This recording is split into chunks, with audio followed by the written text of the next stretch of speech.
Imagine que você está preso em uma caixa de metal, não maior que uma máquina de lavar roupas. Lá fora não existe ar, não existe som, apenas uma escuridão infinita pontilhada por luzes distantes e frias. Você está amarrado. Seu coração está batendo a 3 vezes a velocidade normal. O barulho ensurdecedor que quase rompeu seus tímpanos minutos atrás cessou, dando lugar a um silêncio aterrorizante e a sensação de que seu estômago está flutuando dentro do corpo. Você não sabe onde está. Você não sabe por que está ali. E o mais cruel de tudo, você não sabe que jamais voltará para casa. Durante décadas, o mundo acreditou em uma versão bonita e heróica sobre o que aconteceu nesta caixa de metal em novembro de 1957. Nos disseram que foi uma viagem tranquila, um sacrifício nobre pela ciência, onde o passageiro adormeceu pacificamente antes que o oxigênio acabasse. Mas isso foi uma mentira. A verdadeira história, a que ficou trancada nos arquivos de segurança máxima da União Soviética por 45 anos, é muito mais sombria, muito mais aterrorizante e, ironicamente, muito mais importante para a história da humanidade. O ser vivo dentro daquela cápsula mudou tudo. Mudou a geopolítica, mudou a tecnologia, mudou a ética e mudou a forma como olhamos para as estrelas. Hoje, vamos abrir os arquivos e revelar os últimos minutos de terror e glória da criatura mais solitária da história do universo. E como sua morte, evitada e lamentada tarde demais, foi o verdadeiro preço do nosso futuro.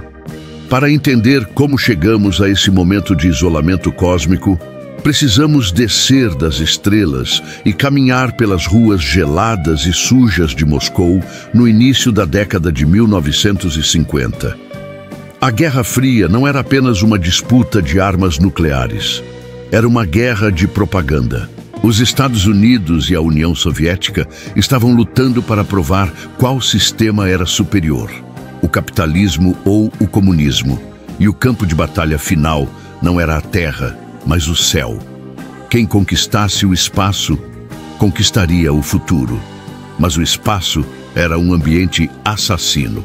Radiação, vácuo, temperaturas extremas, microgravidade. Ninguém sabia se um organismo complexo poderia sobreviver lá em cima. Os americanos, com seus vastos recursos, começaram a testar com macacos. Eles os dopavam, enchiam de sensores e os lançavam em foguetes V2 capturados dos nazistas. Muitos morreram, mas os soviéticos, pragmáticos e com menos recursos, olharam para as ruas de sua própria capital e viram algo diferente. Eles não queriam macacos. Macacos eram temperamentais, ficavam estressados facilmente e exigiam muito espaço. Os cientistas soviéticos queriam algo resistente, algo que já tivesse olhado a morte nos olhos e sobrevivido. Eles queriam os vira-latas de Moscou. Esses cães não eram animais de estimação mimados, eram sobreviventes. Eles suportavam o inverno russo de 30 graus abaixo de zero, passavam dias sem comer e dormiam em becos úmidos. Vladimir Yazdovsky, o cientista-chefe do programa biomédico espacial soviético, acreditava que se um cão conseguia sobreviver à crueldade das ruas de Moscou, o espaço seria apenas mais um desafio. As equipes de recrutamento saíam à noite, capturando cães vadios. Eles procuravam critérios específicos. Tinham que ser pequenos para caber nas cápsulas minúsculas. Tinham que ser fêmeas, porque o sistema de coleta de resíduos era mais fácil de projetar para a anatomia feminina. E tinham que ser fotogênicos. Afinal, eles seriam heróis da União Soviética. Entre as dezenas de cães capturados, uma se destacava. Ela não tinha pedigree. Era uma mistura de husky com terrier, talvez com um pouco de spitz. Tinha cerca de 3 anos de idade e pesava 6 quilos. Seus olhos eram escuros e curiosos, e sua pelagem tinha manchas brancas e escuras. Mas o que chamou a atenção dos cientistas não foi sua aparência, foi seu temperamento. Enquanto outros cães uivavam, mordiam as grades ou entravam em pânico durante os testes, ela permanecia calma. Ela observava, ela aceitava. Os cientistas a chamaram de vários nomes: Kudryavka, que significa encaracolada, Jutka, Limonchik. Mas o mundo a conheceria por um nome que se tornaria sinônimo de exploração e tragédia: Laika. A vida de Laika mudou drasticamente. Das ruas frias, ela foi levada para o Instituto de Medicina da Aviação. Mas o conforto relativo veio com um preço terrível. O treinamento para o voo espacial era uma tortura psicológica lenta e metódica. Para acostumar os cães ao confinamento das cápsulas espaciais, os cientistas os colocavam em gaiolas cada vez menores. Eles ficavam presos por dias, depois semanas. As gaiolas eram tão pequenas que eles não podiam se virar, apenas ficar de pé, sentar ou deitar. O confinamento prolongado fazia com que os cães parassem de defecar, ficassem agitados e, eventualmente, apáticos. Eles esqueciam como era ser um cachorro. Além do confinamento, havia a centrífuga. Laika era colocada em uma máquina que girava em alta velocidade, simulando as forças G esmagadoras de um lançamento de foguete. Seu pulso dobrava, sua pressão sanguínea disparava. Havia também os simuladores de ruído e vibração, caixas de metal que sacudiam violentamente enquanto sons de explosões eram reproduzidos em volumes ensurdecedores. Laika passava por tudo isso com uma dignidade estoica. Ela se tornou a favorita da equipe. Um dos cientistas, o Dr. Yazdovsky, descreveu-a como tranquila e encantadora. A história tomou um rumo frenético em outubro de 1957. A União Soviética chocou o mundo ao lançar o Sputnik 1, a primeira lua artificial da Terra. Era apenas uma esfera de metal que emitia um bip, mas foi o suficiente para causar pânico nos Estados Unidos. O líder soviético, Nikita Khrushchev, estava eufórico. Ele viu o poder político daquela conquista e queria mais. Ele exigiu um novo lançamento, algo ainda mais espetacular, para coincidir com o 40º aniversário da Revolução Bolchevique, em 7 de novembro. Isso deu aos engenheiros e cientistas apenas 4 semanas. 4 semanas para projetar, construir e lançar uma espaçonave que pudesse carregar um ser vivo. Em termos de engenharia aeroespacial, isso não é apenas impossível, é suicídio. Boris Chertok, um dos principais engenheiros, admitiu mais tarde que tudo foi feito no improviso. Não havia tempo para desenhar projetos detalhados. Eles construíam a nave baseados em rascunhos e intuição. E foi nessa pressa política que o destino de Laika foi selado. Porque não havia tempo para desenvolver a tecnologia mais importante de todas: um escudo térmico e um sistema de reentrada. Desde o momento em que a missão foi concebida, todos sabiam de uma verdade brutal. A viagem seria só de ida. Laika estava sendo enviada para morrer. Antes de prosseguirmos para o dia que mudou a história, se você está fascinado por essas histórias que revelam a verdade nua e crua por trás dos grandes eventos da humanidade, histórias que a maioria dos livros didáticos ignora, este é o momento de se inscrever no canal. Nós mergulhamos fundo nos arquivos para trazer o que foi escondido. Dê o seu like agora para que o algoritmo entenda que você quer conteúdo de verdade e não apenas ruído. Ao se inscrever, você garante seu lugar na primeira fila da história. Voltando aos dias anteriores ao lançamento, a atmosfera no cosmódromo de Baikonur era tensa, mas também estranhamente melancólica. Os cientistas sabiam que estavam enviando aquela criatura dócil para a morte. Vladimir Yazdovsky, o homem que liderou o programa de treinamento, fez algo que quebrou todos os protocolos científicos. Dias antes do voo, ele levou Laika para sua casa. Ele a deixou brincar com seus filhos. Ele a viu rolar no tapete, longe das agulhas, das centrífugas e das gaiolas de metal. Em suas memórias, ele escreveu: Eu queria fazer algo bom para ela. Ela tinha tão pouco tempo de vida restante. Foi um momento de humanidade em meio a uma máquina de propaganda fria e implacável. Mas o tempo acabou. Laika foi levada de volta à base. No dia do lançamento, eles limparam seu pelo com uma solução de álcool, escovaram-na e aplicaram iodo nos locais onde os sensores seriam implantados sob sua pele. Ela foi colocada na cápsula do Sputnik 2. A cápsula era um cilindro apertado. Laika estava presa por correntes que limitavam seus movimentos a ficar em pé, sentar ou deitar, mas impediam que ela flutuasse e batesse nas paredes quando a gravidade desaparecesse. Havia um sistema de regeneração de ar, um dispositivo de alimentação automática que liberaria uma geleia nutritiva e um sistema de coleta de resíduos. Mas havia um problema fatal. Devido à pressa insana exigida por Khrushchev, o sistema de controle térmico da nave foi mal projetado. O radiador que deveria dissipar o calor do Sol e do corpo da própria nave não foi testado adequadamente. Às 5h30 da manhã de 3 de novembro de 1957, os motores do foguete R-7 acenderam. O rugido foi apocalíptico. Dentro da pequena cápsula, o coração de Laika disparou. Os sensores mostraram que sua frequência cardíaca saltou de 103 para 240 batimentos por minuto. A força G a pressionava contra a bandeja, tornando a respiração difícil. O medo era absoluto. Quando o foguete finalmente atingiu a órbita e os motores desligaram, a gravidade desapareceu. Laika estava flutuando, contida apenas pelas correntes. Lentamente, seu coração começou a desacelerar, mas levou 3 vezes mais tempo do que nos testes em terra para voltar ao normal. Isso indicava o nível extremo de estresse que ela estava sofrendo. Mas ela estava viva. Ela estava comendo a comida. Pela primeira vez na história de 4,5 bilhões de anos da Terra, um ser vivo olhava para o planeta azul do espaço. A União Soviética anunciou o sucesso ao mundo. As manchetes gritavam vitória. O mundo olhava para o céu, maravilhado, e no caso dos americanos, aterrorizado.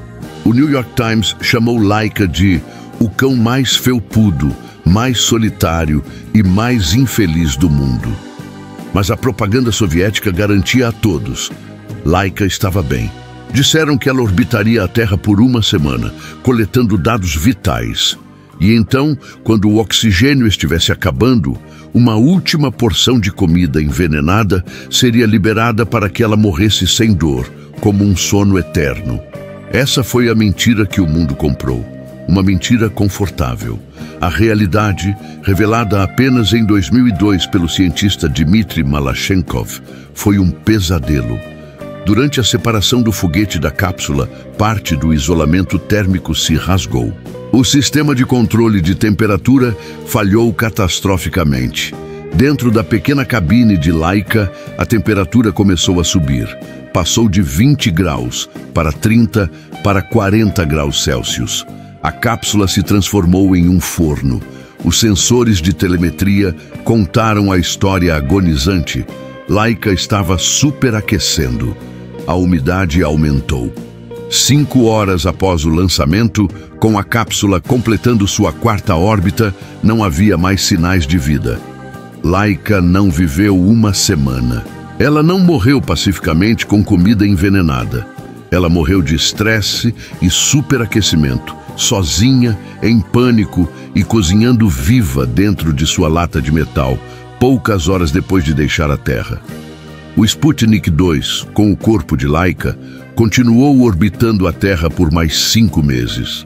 Em 14 de abril de 1958, a nave reentrou na atmosfera e se desintegrou, transformando Laika e seu caixão de metal em uma estrela cadente que riscou o céu sobre o Caribe. Mas a morte de Laika não foi em vão. O impacto imediato foi político e psicológico. Para os Estados Unidos, ver os soviéticos colocarem um ser vivo em órbita foi a gota d'água. Foi o momento Sputnik que acelerou a criação da NASA e transformou o sistema educacional americano. Sem Laika, talvez não tivéssemos pisado na Lua em 1969. Ela provou que um organismo complexo poderia suportar a microgravidade e as forças de lançamento, abrindo caminho para Yuri Gagarin, que voaria apenas 4 anos depois. Gagarin, que era conhecido por seu bom humor, uma vez disse uma piada melancólica: "Eu não sei se sou o primeiro homem no espaço ou o último cachorro."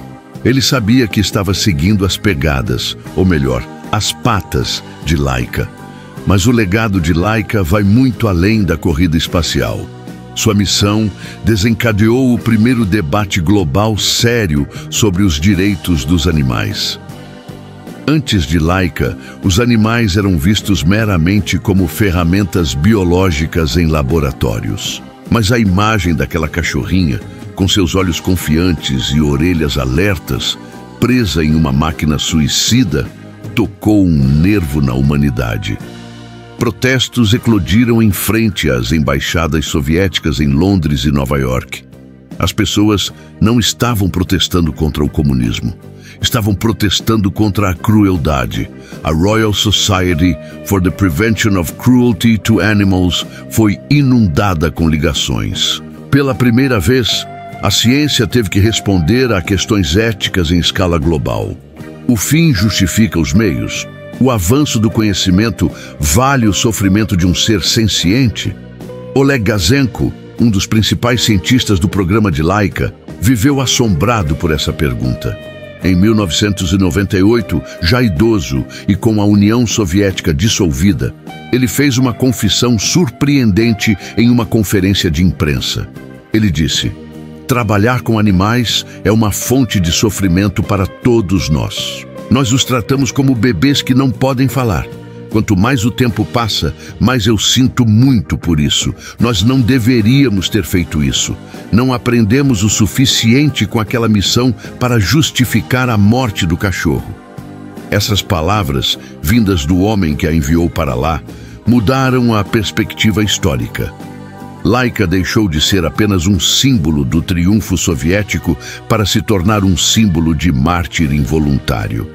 A partir dali, as missões espaciais mudaram. Os cães seguintes, Belka e Strelka, foram lançados com um plano de retorno rigoroso e voltaram vivos, tornando-se celebridades mundiais e vivendo vidas longas e confortáveis. A morte de Laika forçou os engenheiros a serem melhores. Eles não podiam mais aceitar perdas aceitáveis. A tecnologia de suporte à vida, os escudos térmicos, os sistemas de ejeção, tudo foi aprimorado porque ninguém queria repetir o horror do Sputnik 2.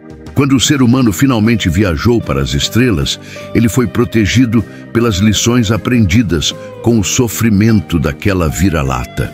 Hoje, se você visitar Moscou, perto do Instituto de Medicina Militar, verá uma estátua. É um foguete que se transforma em uma mão humana, e no centro da palma dessa mão, orgulhosa e alerta, está Laika, fundida em bronze. Ela não é mais a vira-lata suja das ruas. Ela não é a vítima cozida em uma cápsula. Ela é um gigante. A história deste cachorro mudou tudo, porque nos obrigou a olhar para o espelho. Ela nos mostrou a nossa capacidade de genialidade técnica, capaz de jogar metal ao redor do planeta, e a nossa capacidade de crueldade moral, capaz de sacrificar a inocência em nome do poder. A exploração espacial é construída sobre ombros de gigantes, dizem. Mas a base dessa pirâmide não é feita apenas de cientistas e astronautas. É feita de macacos, ratos e principalmente de uma pequena cadela de Moscou que, sem saber, trocou sua vida nas ruas geladas pela imortalidade nas estrelas. Toda vez que você vê um lançamento da SpaceX, toda vez que vê imagens do telescópio James Webb, toda vez que usamos GPS em nossos celulares, há um pouco do DNA daquela missão. Laika nos ensinou que o futuro é perigoso, que o progresso tem custos terríveis.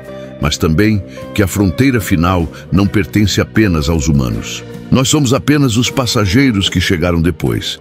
A questão que fica para nós hoje, em um mundo onde planejamos viagens para Marte e além, é se aprendemos a lição de Oleg Gazenko. Enquanto olhamos para o futuro com inteligência artificial e biotecnologia, continuaremos a tratar as outras formas de vida como meros degraus em nossa escada para a divindade? Ou teremos a compaixão de levá-los conosco, não como cobaias, mas como companheiros de viagem nesta nave chamada Terra? A história de Laika é um aviso silencioso vindo do vácuo. A tecnologia sem ética é apenas uma forma mais sofisticada de barbárie. E talvez, apenas talvez, na próxima vez que olharmos para um cachorro de rua, possamos ver não um incômodo, mas um explorador em potencial. Alguém que, dadas as circunstâncias certas ou erradas, poderia mudar a história do mundo. A verdadeira história deste cachorro não é sobre como ela morreu, é sobre como sua morte nos ensinou a viver. E isso de fato mudou tudo.